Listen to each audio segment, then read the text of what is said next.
West Coast Cookbook and Speakeasy with Chef Justice Putnam. Netrootsradio.com.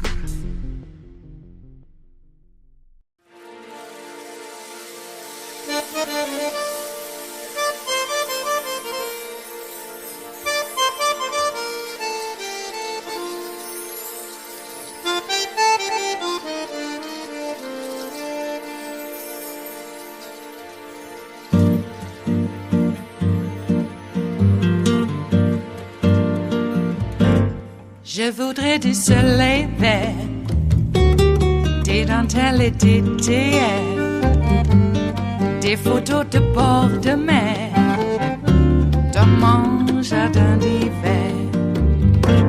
Je voudrais de la lumière, comme en Nouvelle-Angleterre. Je veux changer d'atmosphère, dans mon jardin d'hiver. À fleurs sous la pluie de novembre, tes mains qui courent, je n'en peux plus de t'attendre. Les années passent, il est loin, là je tombe. Nul ne peut nous entendre. Je voudrais du Fred Astaire, revoir un latte Goël. Je voudrais toujours.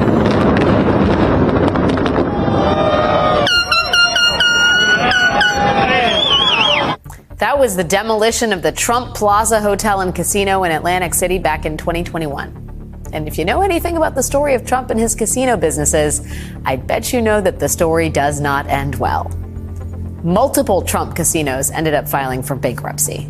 That much I bet you already knew, but you probably don't know this story. The year was 1982, the first year that Forbes magazine published its list of the 400 richest Americans. Donald Trump made the list, claiming he was worth $100 million. But at the time, Trump was really only worth about $5 million, and he was also hemorrhaging cash. But Donald Trump had a plan. That year, Trump got a license from the New Jersey Casino Control Commission to operate a casino in Atlantic City, New Jersey. And Trump found an investor to help him finance the project. Holiday Inn, which owned the casino chain Harrah's, would give Trump $50 million in cash to build the casino, and then Trump and Harrah's would split the profits. Trump had to just prove one little thing first. Here is how the New York Times investigative reporters Suzanne Craig and Russ Buettner tell the story in their new book, Lucky Loser. Donald was on the verge of a great deal, one that would also get him out of a bind. Before leaving, the CEO of Holiday Inn told Donald that his board of directors would want to see with their own eyes that construction on the casino was underway, evidence that this young builder could make this happen. Donald kept the truth to himself. He did not have things underway because he did not have the money.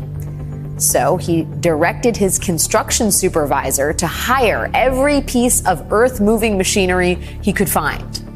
The day the Holiday Inn board visited the site, dozens of bulldozers and backhoes pointlessly pushed mounds of earth around the 2.6-acre site in an elaborate ruse with no purpose other than to fool Trump's new business partner. Afterwards, Trump introduced himself to one of the Holiday Inn executives with the line he would never forget. "I think I'm probably the most successful person my age in the United States." That was how Trump started the Trump Plaza Hotel and Casino. He bluffed his way into it. Trump created the myth of himself as a successful businessman, and he sold it to the public so that he could then sell it to his business partners. And for a long time, that myth really worked out. There is a new billionaire in town. Trump's the name. Donald Trump is a major deal maker, a swashbuckler. Today, a lot of this country still believes that myth, and Donald Trump is still cashing in on it. It is not just Donald Trump, the Republican nominee, who is having a busy week. Donald Trump, the businessman, also has a lot on his plate. There's his new cryptocurrency venture and the possible sale of his shares of Trump Media, the parent company of Truth Social. But as New York Times reporters Suzanne Craig and Russ Buettner point out in their deeply reported new book about Trump's wealth, Trump's successes aren't the result of shrewd business acumen. They are the result of many, many, many lucky breaks. Good things happened to Donald Trump. He did not earn most of those good things. He was born. He was discovered by a revolutionary television producer, and he was pushed into an investment against his will. And from those 3 bits of good luck came the equivalent today of more than $1.5 billion. That sort of tailwind could paper over a litany of failure and still fund a lavish life. And there is no evidence that in 50 years of labor, Donald Trump added to his lucky fortunes. He would have been better off betting on the stock market than on himself. Joining me now are Pulitzer Prize-winning New York Times investigative reporters Suzanne Craig and Russ Buettner, authors of Lucky Loser, How Donald Trump Squandered His Father's Fortune and Created the Illusion of Success. Congratulations, guys, on this exhaustive, really delicious read. I shouldn't say it like that, but filled with a lot of new reporting and some deeply informative reporting on stories we sort of knew. I want to talk first about, because the word father is in the subhead of the book. Maybe Suzanne, you can start first. Just the relationship between Donald Trump and Fred Trump was more beneficial to Donald Trump than I think people even imagine, right? He's prone these days to calling him his Brooklyn builder of a dad, but the reality is he's the money man behind Donald Trump's entire fortune. Can you talk a little bit about it? I think we'd all, in some ways, like to have a father like in some ways, Trump. In all ways. I think just throwing millions of dollars. A lot of money, yeah. Donald Trump definitely benefited from his relationship with his father when it comes to the finances. He was born into an incredibly wealthy family. I just remember one of the stories that I was thinking about the family, and they grew up in Queens, and all the kids in the neighborhood used to marvel at the fact they had an electric door opener for the garage. Like, they had everything. They had the first color TV, and he really he grew up very, very wealthy, and he inherited a lot of money. And we've written about the fact that he inherited it, and it was enhanced by tax fraud. But that was really the first hugely lucky break of his life. And he has spent so much time talking about how his father, he's really a small-time guy, nothing to look at here. Never could have made the fortune that Trump did. No. Small-time guy gave him a very small loan, and Donald Trump did it all on himself. It was as if he was robbed of a hard-scrabble story, and he had to come up with one. It's incredible just how he has gone out of his way. First, we see in his early business career that he appropriates his father's wealth. We see news stories where he says he's worth $200 million. It grows to $1 billion. He's appropriating his father's wealth. And then he spends a lot of his life diminishing his father's accomplishments. Fred Trump, Donald became a black hole for Fred's money eventually. And Fred Trump abides this smack talking from his chosen son, right? Not only does he single out Trump of the 5 Trump kids, Donald is the chosen one, and he allows Trump, his son, to basically diminish his legacy and suggest that he's some kind of mastermind, when really the inverse is true, is it not? It really is, and I think that's one of the most remarkable parts of this as a long story, right? That's a thread that weaves through decades of this thing. Fred has done everything pretty much he's broken rules, but as a businessman, he follows very strict procedures.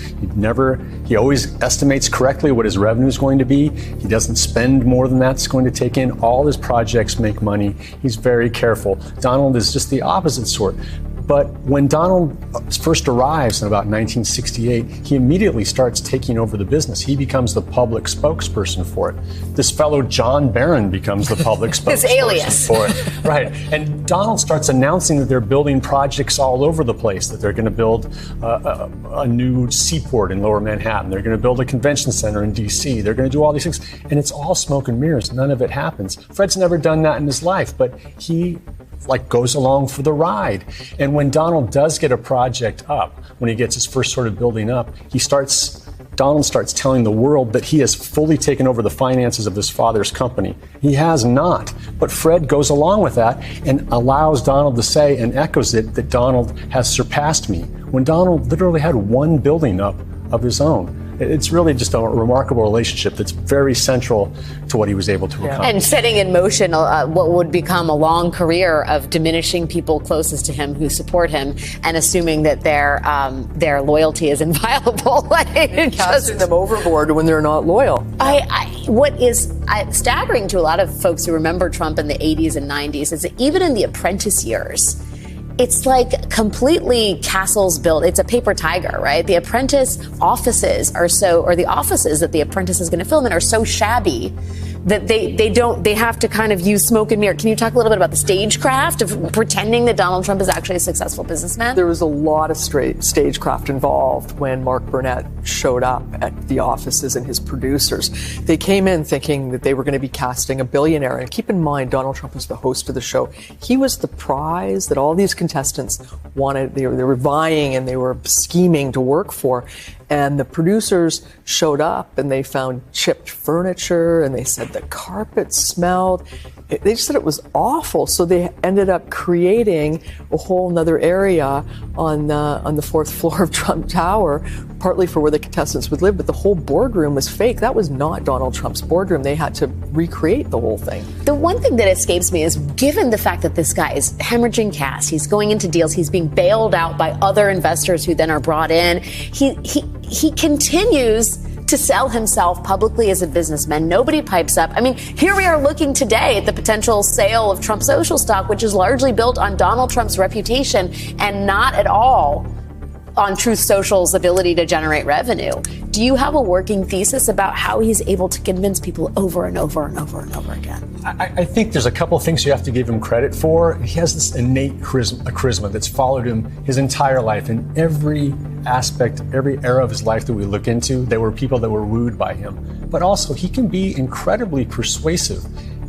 And not just people who you think are easily persuaded. Throughout this book, there are people who are very smart and very accomplished who give him opportunities to do something when he hasn't done it before because he convinced them that he could.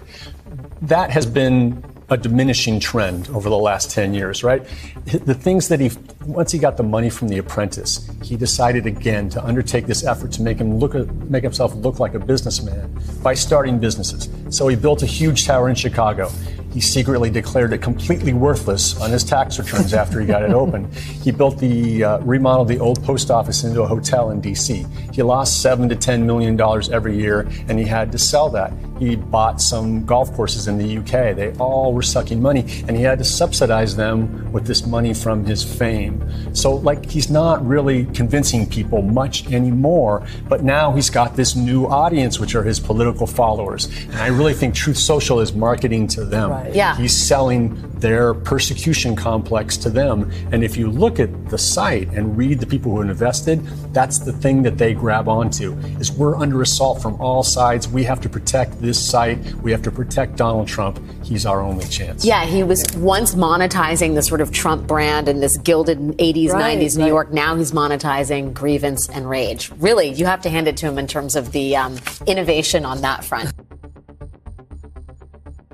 It is Wednesday, the 18th of September of 2024, and you are in West Coast Cookbook and Speakeasy. I am your chef de cuisine, Justice Putnam. Gunner, the English Bulldog, is our snoozing sous chef, and we will be seating you directly for our especially special daily special, Smothered Benedict Wednesdays. Will no one rid us of these meddlesome priests? Will no one? No one will. Okay, these introductions every morning are still hitting hard with the loss of Precious 2 weeks ago today. And I muddle through it. It's so hard not to say Precious, our Yorkie door girl. Can't do it. I just can't get over it. It's hard, excuse me. And I get hit by a wave of, well, to be honest with you, sorrow, because I miss her. And I never thought that I would, well, let me rephrase that. I fell so much in love with that little dog because she was so expressive, and she was such a neat little thing. And she was a loving dog, and she liked love back. And who can ignore that in life?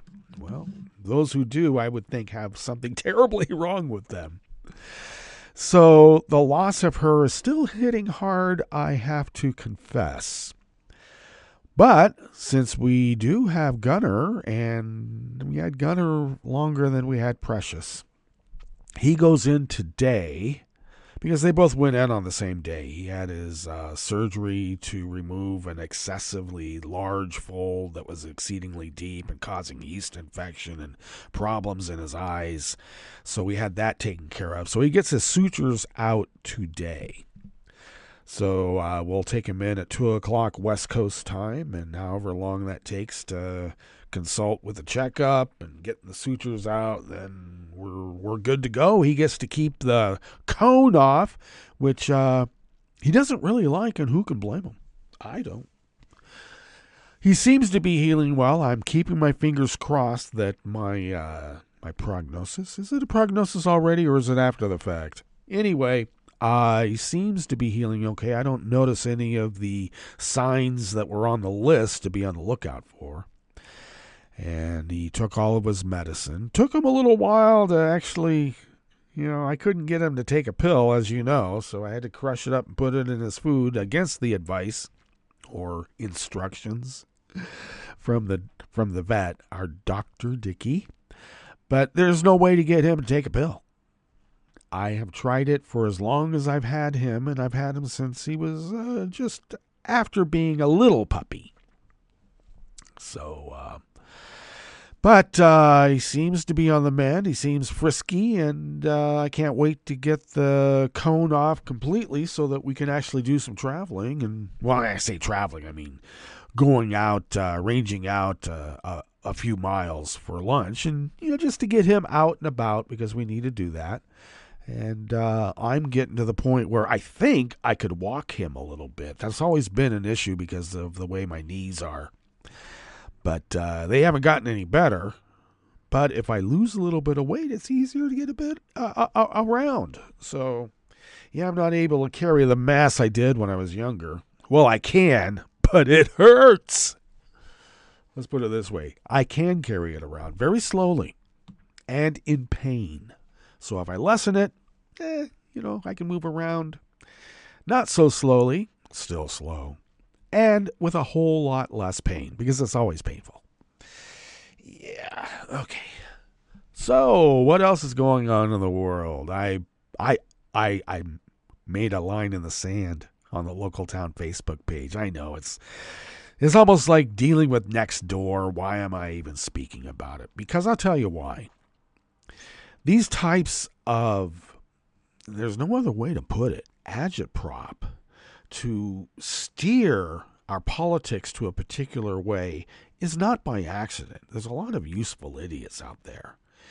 And when they are actually posting from media sites that have already been sanctioned by the DOJ, identified, people are being arrested as we speak, and they continue to do this, it's a number of things. It's a fuck you attitude. I'll do whatever I want.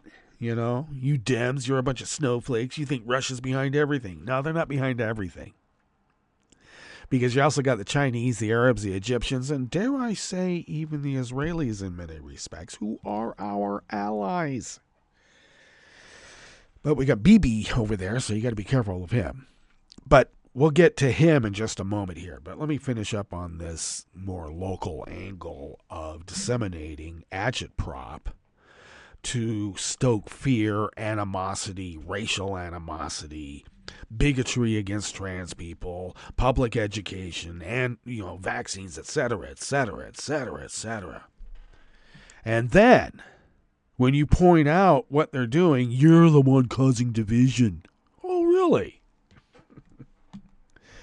So I had made mention that the administrator of the Facebook page, town Facebook page, who is pretty much an absent, because it's not, when I say town Facebook page, it's like the leading town Facebook page.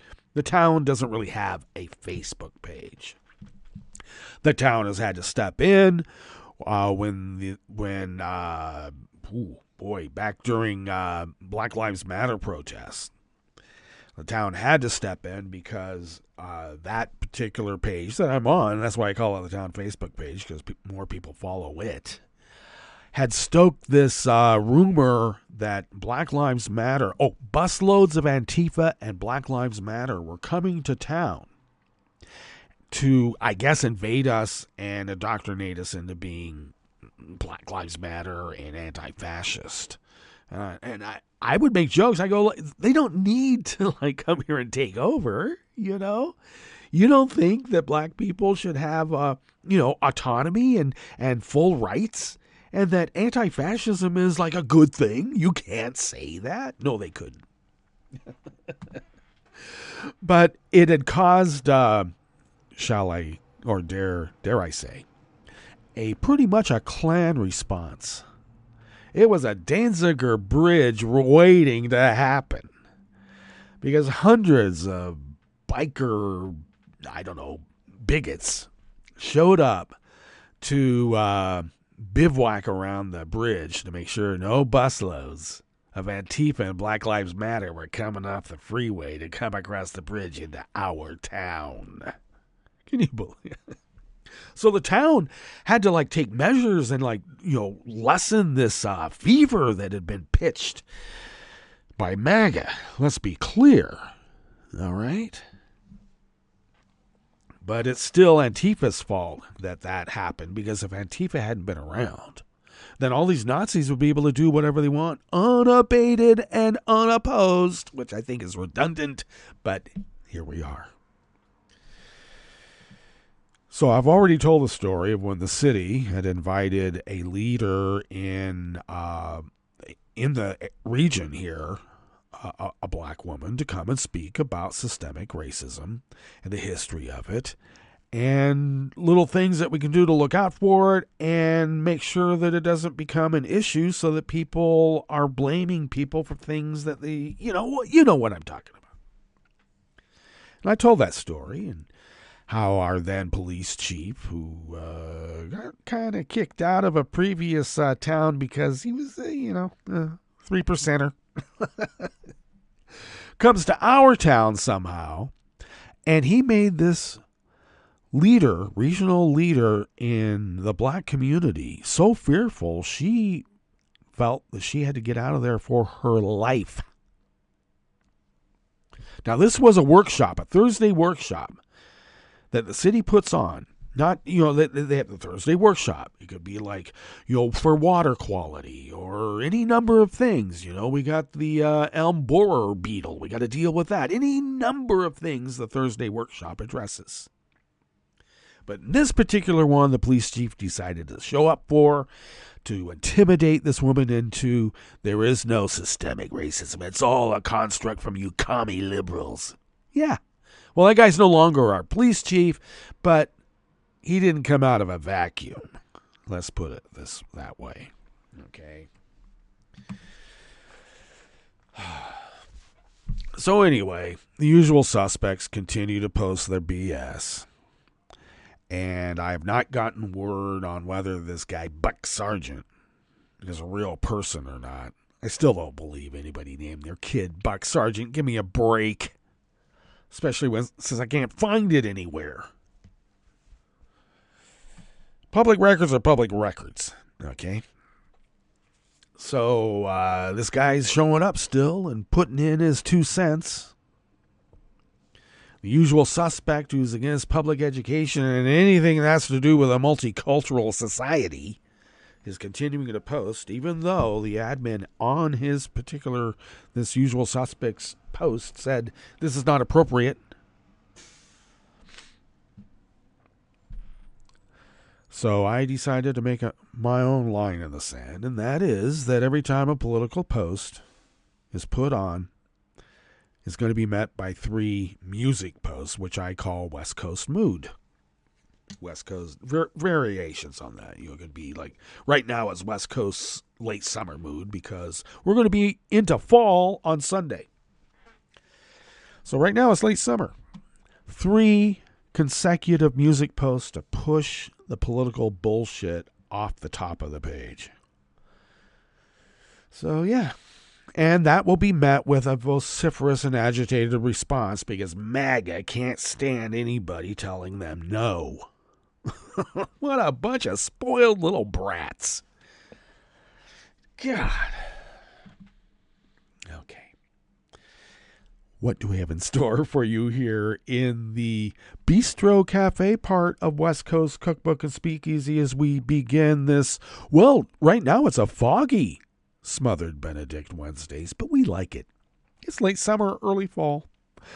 Well, a new book exposes the lies behind the myth of Trump's business acumen. Yeah, to be honest with you, it's nice to have the book, but everybody's been aware of it for decades and decades.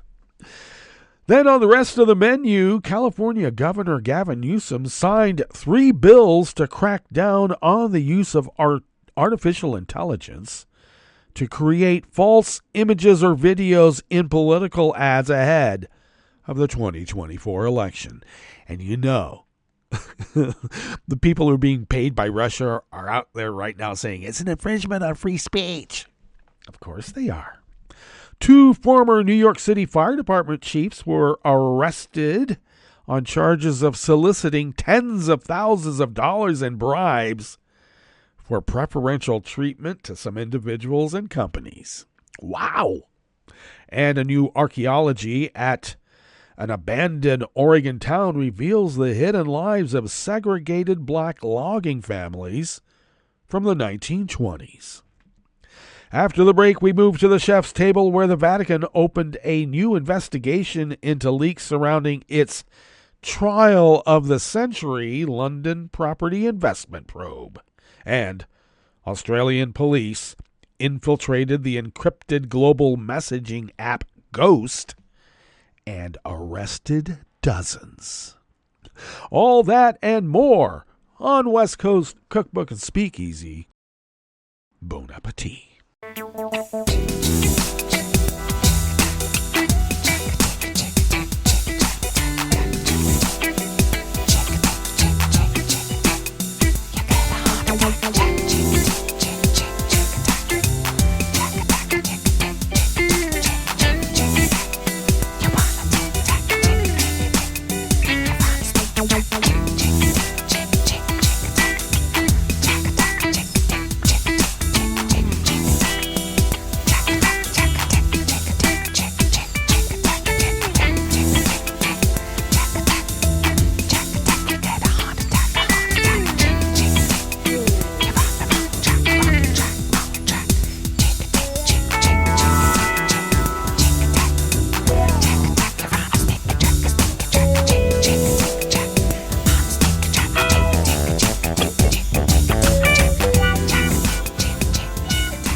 Bottom of our homepage at netrootsradio.com. To the right of the page is the link to our Patreon site. And if you were able to become a recurring Patreon of Netroots Radio, it would really help us. So please help us.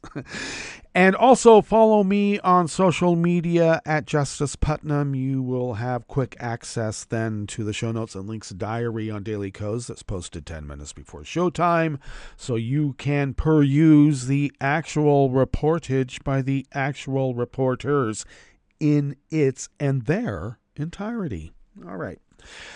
Speaking of which, this first offering here in the Bistro Cafe of West Coast Cookbook and Speakeasy, Smothered Benedict Wednesdays, is by Tran Nguyen from the Associated Press. California Governor Gavin Newsom signed 3 bills to crack down on the use of artificial intelligence to create false images or videos in political ads ahead of the 2024 election. A new law, set to take effect immediately, makes it illegal to create and publish deepfakes related to elections 120 days before Election Day and 60 days thereafter, 2 months. It also allows courts to stop distribution of the materials and impose civil penalties. Safeguarding the integrity of elections is essential to democracy, and it is critical that we ensure AI is not deployed to undermine the public's trust through disinformation, especially in today's fraught political climate. I'm already getting arguments that they have a constitutional right to disseminate disinformation to make us distrustful of our elections. Doesn't sound civic-minded in my mind, but hey. Continuing, these measures, Newsom continued, will help to combat the harmful use of deepfakes in political ads and other content, one of several areas in which the state is being proactive to foster transparent and trustworthy AI. Oh, okay. Large social media platforms are also required to remove the deceptive material under a first-in-the-nation law set to be enacted next year. Newsom also signed a bill requiring political campaigns to publicly disclose if they are running ads with materials altered by AI.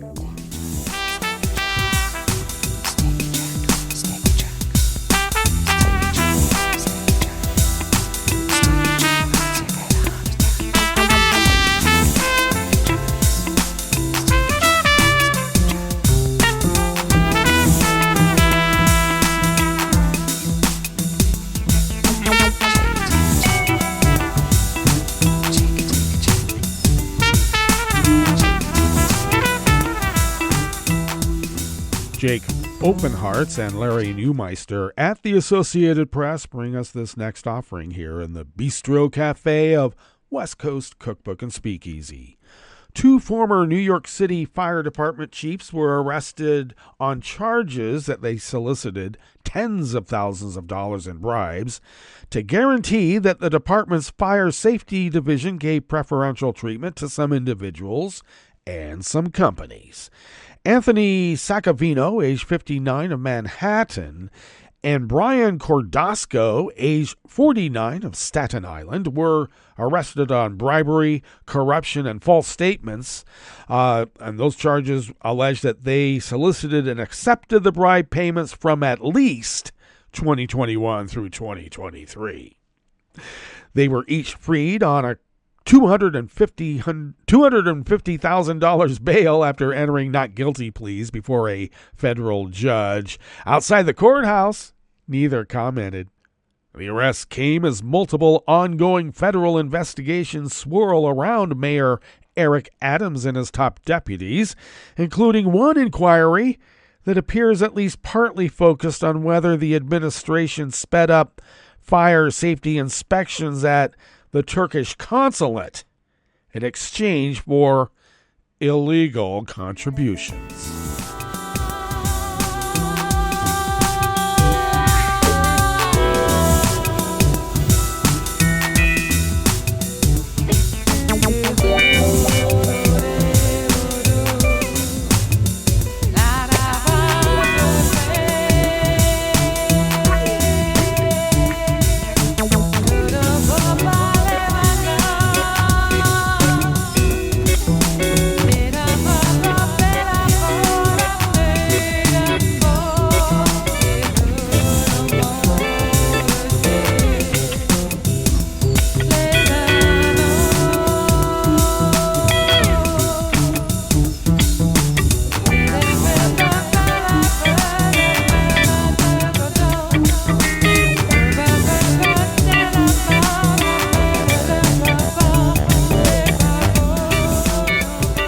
Arya Surawijijo at Oregon Public Broadcasting brings us this final offering here in the Bistro Cafe part of West Coast Cookbook and Speakeasy.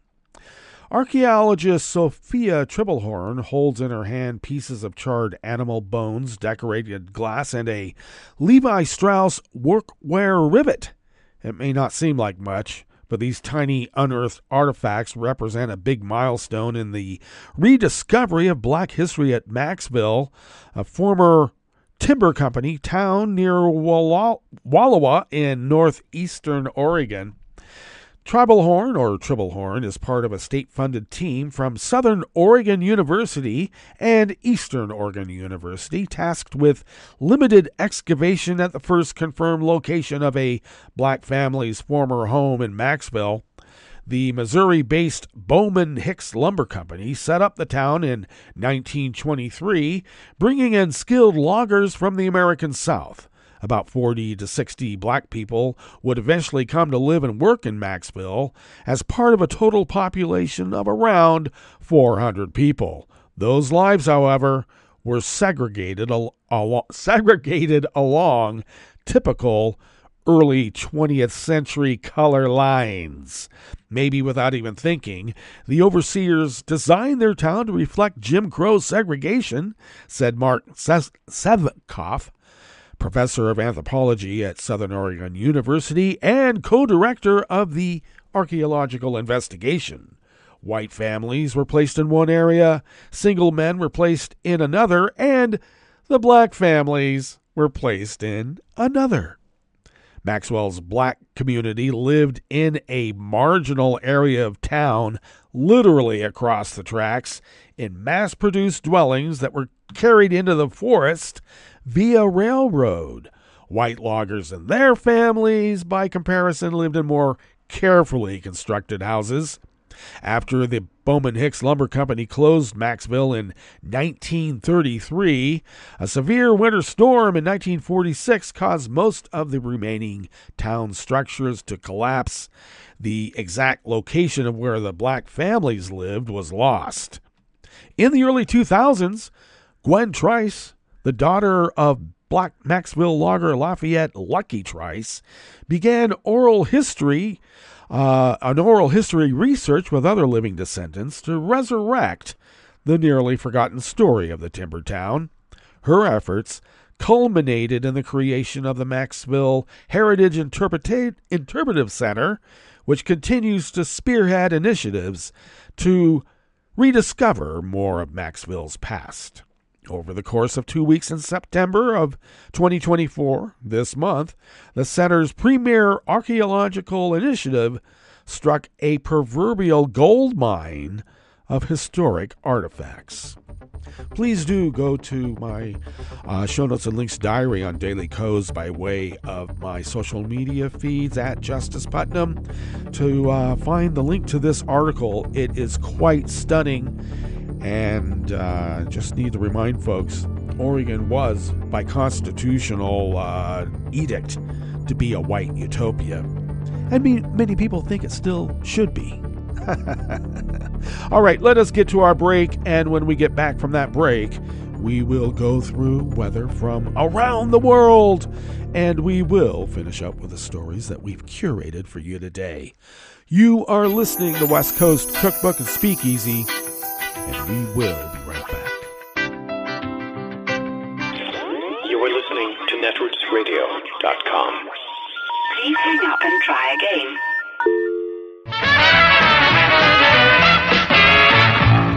From a point at sea to the circles of your mind, a new force is at work for planetary transformation. New radio for a new Earth.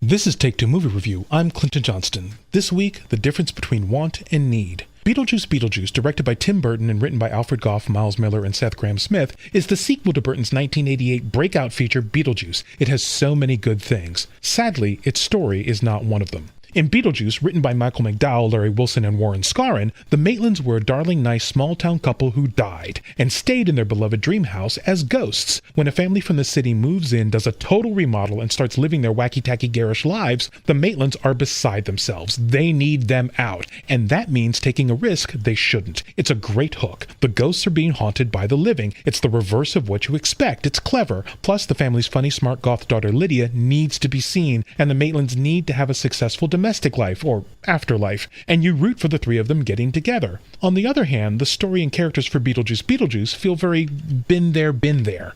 Back in the city, Lydia is now a television ghost chaser, and she's got this teenage daughter, Astrid, who's embarrassed by her mom, believes her mom's a fraud, says she's been neglected, although all Lydia does is worry about Astrid and reach out to her. And Lydia's dad has died, so she, Astrid, and Lydia's mom have to go back to the house and blah, da, blah, da, blah. And these people want and lack, and they're fraught and broken, but no one needs anything, so they have no strong motivation to take compelling action. They just scheme and react, so there's less of a good reason to root for them. And in Beetlejuice was this erupting force of chaos, always threatening to go too far and tip everything over, a great setup for Michael Keaton's great performance. In Beetlejuice, it's like, oh yeah, and here's Beetlejuice. You remember him, right? I mean, it's a good cast, it's got some funny jokes, it looks good, and it's what a lot of people seem to want, so maybe I just have different needs. This has been Take Two Movie Review. I'm Clinton Johnston. Catch up with us at TakeTwoMovieReview.com and feed us back on our channel on YouTube.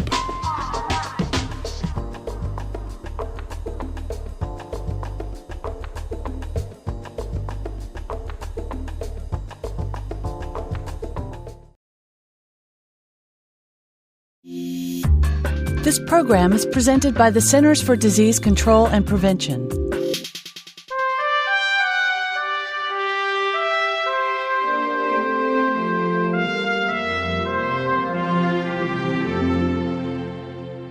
Welcome to A Cup of Health with CDC, a weekly feature of the MMWR, the Morbidity and Mortality Weekly Report. I'm your host, Dr. Robert Gaines. Many childhood diseases that used to cause epidemics in the United States are now rare, thanks to vaccinations. Dr. Lori Elam Evans is a researcher with CDC's National Center for Immunization and Respiratory Diseases. She's joining us today to discuss the importance of keeping children up to date on recommended vaccinations. Welcome to the show, Lori. Thank you, Bob. I'm glad to be here. Lori, how many vaccinations are recommended for children? 10 vaccines are recommended for children that protect them from deadly and highly contagious diseases such as diphtheria, tetanus, whooping cough, measles, mumps, and chickenpox. At what age do children need to begin getting vaccinations? Newborns receive the first dose of hepatitis B vaccine at birth. Then at 2 months, children should begin receiving additional doses of several vaccines. Follow up with your child's healthcare provider for the vaccination schedule. Are most children up to date on their vaccinations? Most parents are choosing to vaccinate their children, and we are at 80 to 90% for most vaccines. We need to be vigilant with vaccination coverage, and some of the challenges are for doses during the second year of life. Use each visit with your child's doctor to keep your child up to date. Well, what should a parent do if their child's behind on vaccines? There are always opportunities to catch up with vaccines.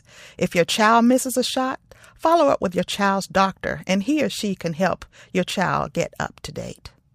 Lori, what about the safety of these vaccines? Vaccines have proven to be safe and effective.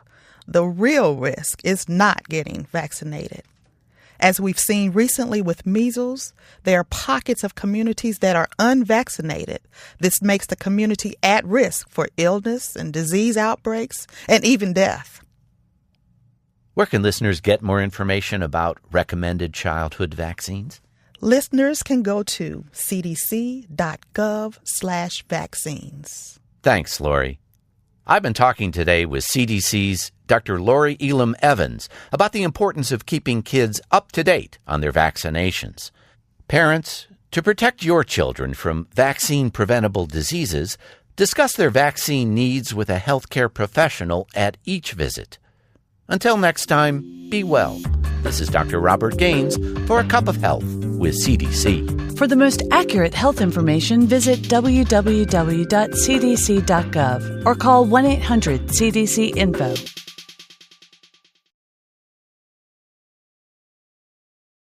If you came across someone struggling with hunger, how would you recognize them? By their clothes, their age, the way they speak? Would you notice an 8-year-old girl who's not excited for summer break because she may not be having lunch again until September? Or a single father of 2 who works 3 part-time jobs and still can't put enough food on the table. Or maybe a mother who cleans offices at night, hoping to find meeting leftovers to take home to her hungry family. Or a war veteran who's having a hard time landing a job and getting back on his feet. I am the 1 in 8 Americans who struggle with hunger. People you pass by every day but never knew were hungry. I am hunger in America. Hunger can be hard to recognize. Learn why at IamHungerInAmerica.org. Brought to you by Feeding America, 200 Food Banks Strong, and the Ad Council.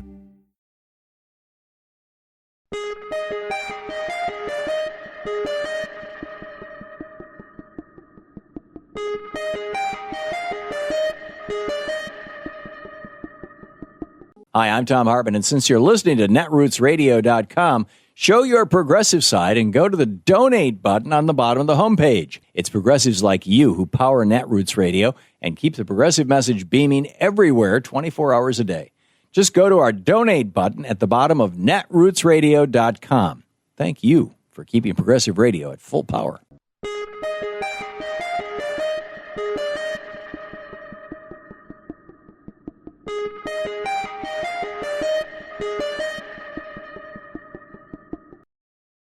This fall was the first college entering class since the Supreme Court in 2023 threw out decades of precedent and prohibited colleges from considering race as a factor in admissions decisions. So, what happened?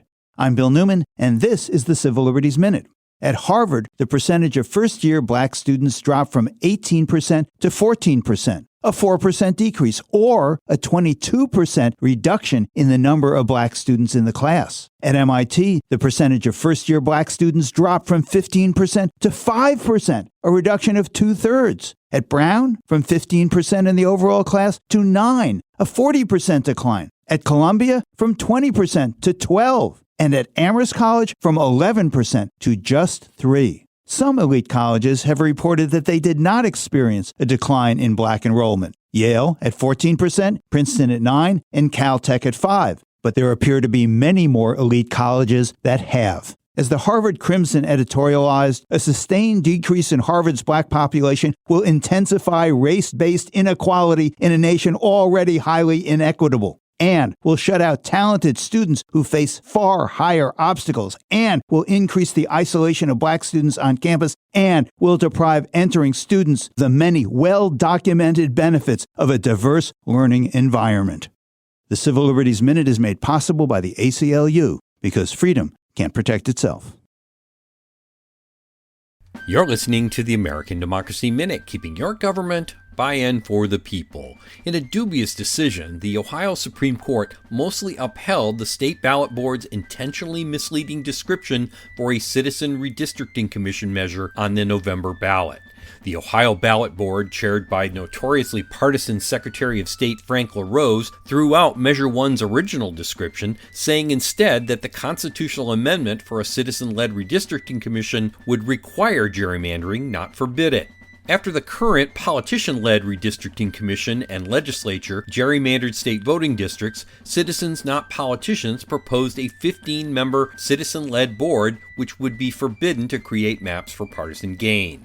The Ohio Capital Journal reports that in a 4-3 decision along partisan lines, the court required only 2 minor changes to the description, but directed the Ballot Law Commission to provide description language that accurately conveys that the public would have input into the redistricting process. In a stinging dissent, 3 justices wrote, quote, "The majority of the members of respondent Ohio Ballot Board either do not comprehend what the board may do when approving ballot language, or have placed partisan interest above their oath-sworn duties to the people of Ohio." We've linked the decision, great local reporting, and the groups taking action at AmericanDemocracyMinute.org. I'm Brian Beal. Find us on Facebook at American Democracy Minute. I'm Rick Smith, and this is Labor History in 2. On this day in labor history, the year was 1830. That was the day that Tom Thumb, the first locomotive built in the U.S., raced a horse on a 9-mile course in Maryland. Here is part of John Latrobe's eyewitness account of that historic race. At first, the gray had the best of it. for his steam would be applied to the greatest advantage on the instant, while the engine had to wait until the rotation of the wheels set the blower to work. The horse was perhaps a quarter of a mile ahead when the safety valve of the engine lifted and the thin blue vapor issuing from it showed an excess of steam. The blower whistled, the steam blew off in vapory clouds. The pace increased, the passengers shouted. The engine gained on the horse. Soon it lapped him. The race was neck and neck. Then the engine passed the horse. But it was not repeated. For just at this time, the band which drove the pulley and blower slipped from the drum. The safety valve ceased to scream, and the engine began to wheeze and pant. The horse gained on the machine and passed it, and although the band was presently replaced, the steam again did its best. The horse was too far ahead to be overtaken, and came in the winner of the race. The horse may have won the race that day, but the iron horse would soon revolutionize transportation. The railway industry also played an integral part in labor union history. From the early railroad worker brotherhoods to Eugene V. Debs's American Railway Union to A. Philip Randolph's Brotherhood of Sleeping Car Porters, railroads and the workers who built them and ran them helped to build and strengthen the American labor movement. I've been working on the railroad all the livelong day. Labor History in 2 brought to you by the Illinois Labor History Society and The Rick Smith Show.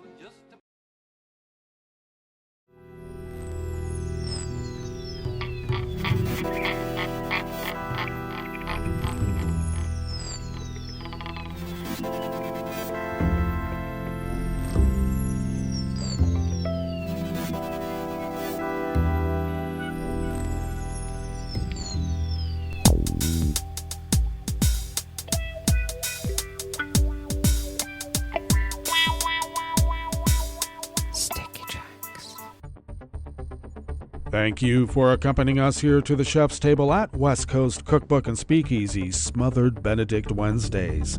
We always begin, whether from around the world, along the banks of the Rogue River, in the Rogue River Valley of southern Oregon on the west coast of the continental United States of America, where it is currently 55 degrees Fahrenheit under foggy conditions, partly cloudy skies throughout the day with highs around 78, winds out of the north-northwest at 5 to 10 miles per hour.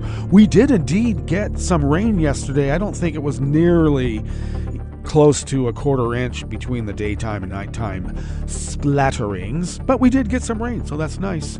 Clear skies tonight with lows around 50, winds out of the northwest at 5 to 10 miles per hour, and then mostly sunny skies tomorrow with highs in the low 80s, winds out of the northwest at 5 to 10 miles per hour. Ragweed pollen is rated high in Rogue River proper. The air quality index for the region is in the good range at 12 parts per million, and that daytime UV index is moderate at level 2.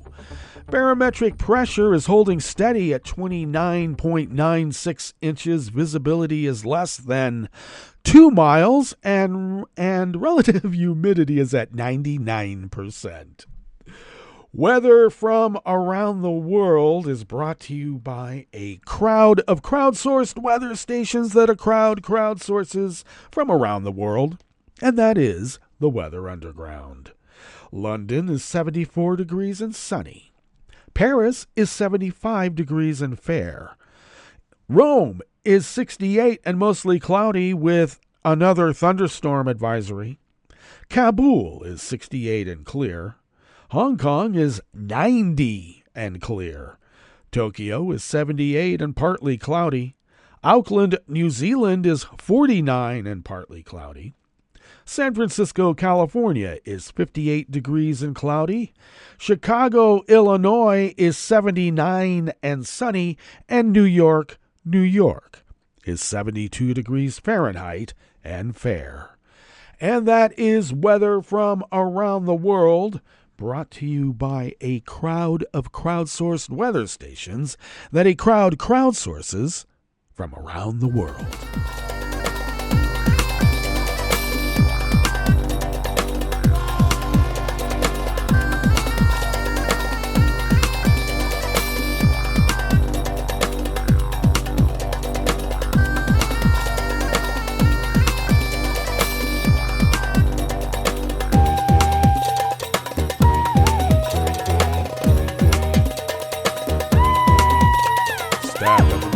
Desk of the Associated Press brings us this first amuse-bouche here at the Chef's Table at West Coast Cookbook and Speakeasy, Smothered Benedict Wednesdays.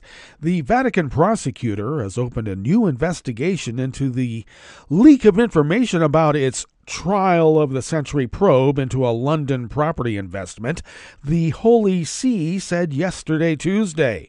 The leak emerged during the course of a broader, separate Italian investigation into the actions of a financial police official who was accused of abusively accessing a police database and providing information from it to journalists. According to Italian media reports, the names of 4 of the key suspects in the Vatican's trial were among hundreds of names accessed from the Italian police database. Their data was accessed in July of 2019, right around the time Vatican prosecutors opened their investigation into the London property. At the time, only a handful of people in the Vatican knew about the investigation, including the Pope, the prosecutor's office, and the Vatican gendarmes, many of whom have ties to Italian law enforcement since they worked there before joining the Vatican. The Vatican's chief prosecutor, Alessandro Didi, and the head of the city-state gendarmes, Gianluca Gauzi, met yesterday, Tuesday, in Perugia, with the Italian chief prosecutor, Raffaele Cantone, who is heading up the broader Italian probe into the database case, according to the Vatican communique. According to the statement, the reason for the meeting was to agree on launching a collaborative effort in the 2 parallel investigations. The Vatican probe, it said, would be into the alleged abusive accesses made during the course of the investigations in the well-known inquiry concerning the purchase of the London building. Didi prosecuted 10 people in connection with the London investment and other financial crimes, and in December, the Vatican tribunal convicted 9 of them, including the once powerful Cardinal Angelo Becciu, and Cardinal Angelo Becciu. I think that's what it is. Sorry. The data of 4 of the other defendants convicted for various charges, Cecilia Marona, Raffaele Menaccione, Gianluigi Torzi, and Fabrizio Tirabassi, were accessed from the Italian database, according to La Stampa newspaper and other media reports. They were among hundreds of names that were accessed, including those of top Italian politicians, business, sporting, and entertainment figures.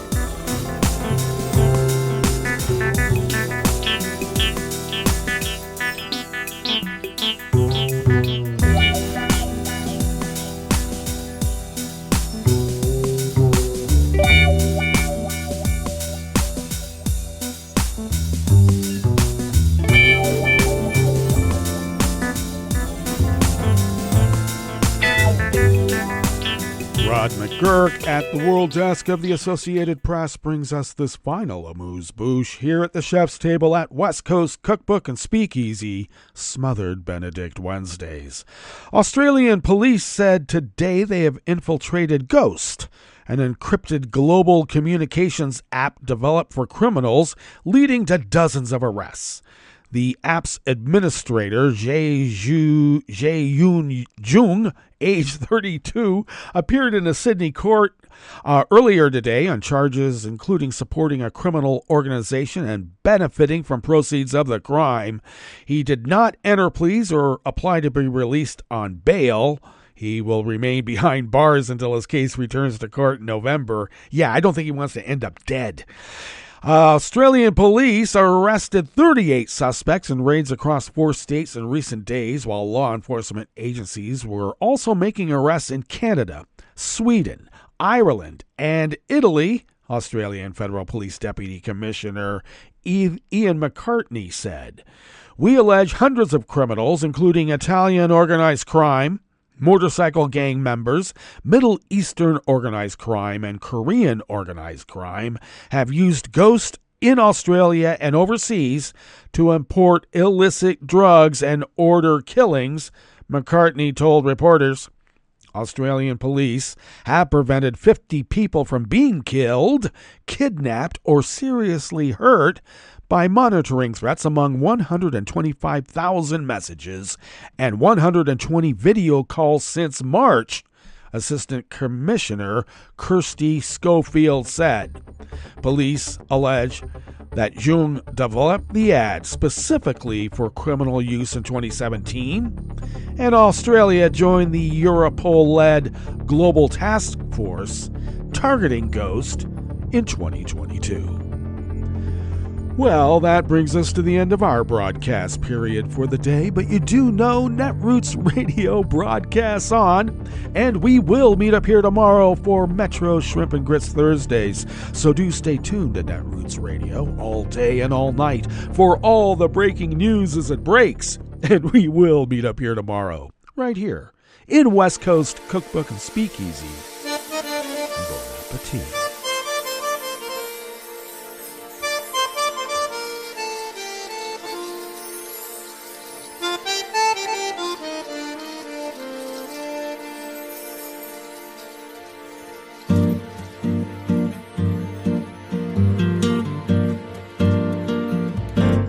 Je voudrais du soleil vert, des dentelles et des théières, des photos de bord de mer, dans mon jardin d'hiver. Je voudrais de la lumière, comme en Nouvelle-Angleterre. Je veux changer d'atmosphère, dans mon jardin d'hiver. À fleurs sous la pluie de novembre, tes mains qui courent, je n'en peux plus de t'attendre. Les années passent, il est loin l'âge tombe, nul ne peut nous entendre. Je voudrais du Fred Astaire, revoir un latte Goer. Je voudrais toujours te plaire dans mon jardin d'hiver. Je veux déjeuner par terre, comme au long de golfe clair, t'embrasser les yeux ouverts dans mon jardin d'hiver.